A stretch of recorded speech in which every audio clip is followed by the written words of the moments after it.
We are only a few hours away from the PSO2 NGS Headline stream for June, and of course this one going to be a fairly big one, not only because we need to get more information about what is happening for version 2 that will be coming in that week, but we also have an announcement of whatever the net collaboration going to be, and if you want to check out my video about that, link above.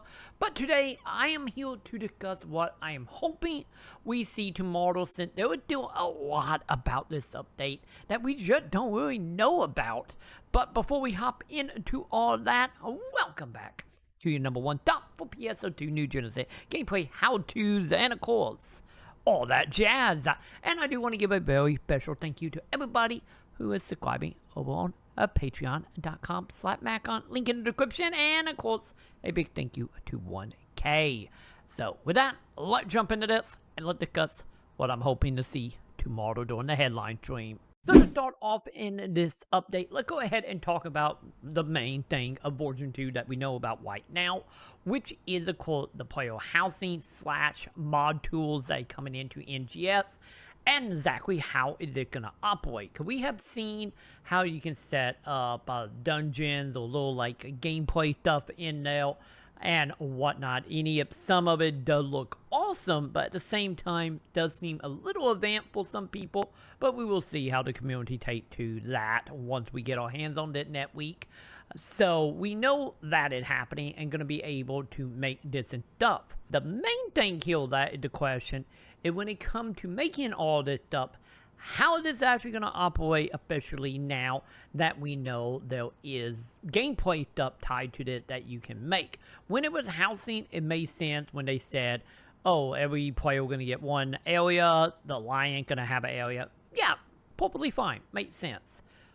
But now that we can create levels and dungeons and all the little things that they showed off during the headline stream, this thought bringing up the question is, how is it going to operate? Because if you are someone who get very much invested in it and you making a whole bunch of this in dungeons or areas, how is that going to be actually put out there?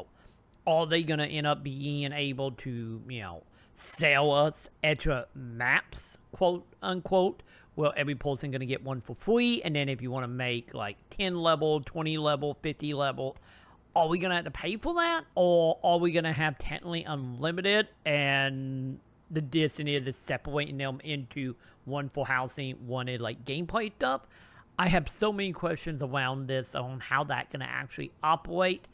And then not only that, we start getting into the question here of how will people actually find this stuff?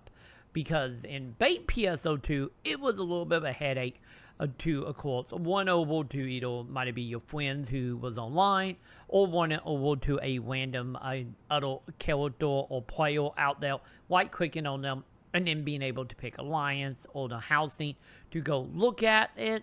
Are we going to do that? And the question is, if we really are leaning way more into that mod stuff, that's probably not going to operate, because we are going to have people that are going to make awesome things that we just not going to be able really to see without some type of recommended system being put in place.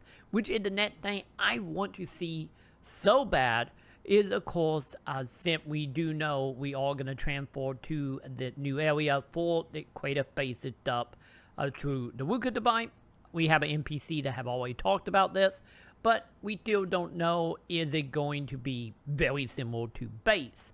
Or are we going to be getting what ideally I'm hoping we get, which is a proper showcase screen. So such as if you click on the Wuka device, if you could see like top download, recommended by friends, might it be recommended by SEGA, and having a way to actually search and category these maps that you can hop in and play, very similar to, say, Mario Maker, or if you play Trial Evolution back in the day, you would know what I'm talking about here.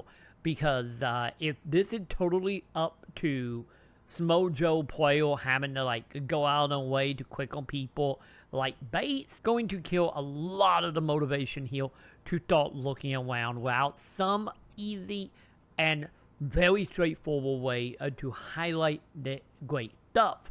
Which in return, obviously the gimmick here is going to be make awesome stuff, buy more scratches to get set up for your house / your mod up. Pretty much what they did in base as well. We know this is where this is going. But if they really want it to take off, ideally we need a good, easy way for people to actually find the maps without having to click randomly or go through like a Discord channel or some out-of-game system to easily find the stuff that is worth your time of playing. So that's the other biggie question I have. How is that going to operate? And hopefully we will find that out tomorrow, because we need to know how exactly they're going to work when it comes to discoverability, right along with how they're going to happen for the people who want to build multiple maps to get out there. Because if they want to be a big pillar of gameplay and content, we need to be able to easily find it and easily able to create multiples of the maps. Right out of the gate, that's the main thing I'm hoping we find out about tomorrow. And then getting into as far as some of the content that will be coming as far as like crossover event, they have bluntly stated in the description of the YouTube video, they are going to talk about what is next for that. And we did get a little bit of a tease of being something they have never worked with before. We will be probably getting something not only for the crossover event, but also, who knows, maybe we'll be tied back into the houses in some way. More than likely, it probably just could be postals or something to put up in your house. But at the other thing, I'm expecting to see here not only what the crossover is, but also a few things that can tie back in to creative bases. But moving away from creative bases and crossover, let's go ahead and talk about some of the stuff that we do know we're going to be seeing, which is of course a lot of the adjustment that's happening to a lot of the weapons and classes. But we also need to see, of course, what's going to be coming at 75. Since we do know we are going to be getting a level increase during this month or going into June here. So we need to see that, as well as with that, we will probably end up seeing some new ranks coming in. And we do know there is another story mode floating around out there. I don't know if we're going to actually see any type of tease for that. Ideally, it would be nice. But personally, I think at best, we will probably be seeing that in about 3 to 6 months from now. We could easily see some information about what will come next after all this. Or maybe it would just be just straight up housing. I guess we will find out. But it would be nice to know what is coming next. And since SEGA have said there is content coming story-wise, that are being developed right now. So ideally that will also be great to see. That way we have something to look forward to beyond just the player housing, especially if the player housing become more hassle than worth to get into or to navigate to create, which we will have to wait and see on that. Having something coming with it or something very close to it would be very helpful as far as keeping the morale up for all the players out there that obviously the creative fate might not be their thing. So hopefully we will see that as well. And then beyond that, I personally think we will of course see the normal routine, the normal AC scratches, which will tie back into the crossover stuff as well. Pretty much coming into the headline stream, this is going to be a very, very exciting one, since it will be the last one before version 2. And hopefully will give us an idea of, well, SEGA is technically going beyond mod tools, or will all that mod tool stuff be very awesome, very cool, but a footnote at the end of the day.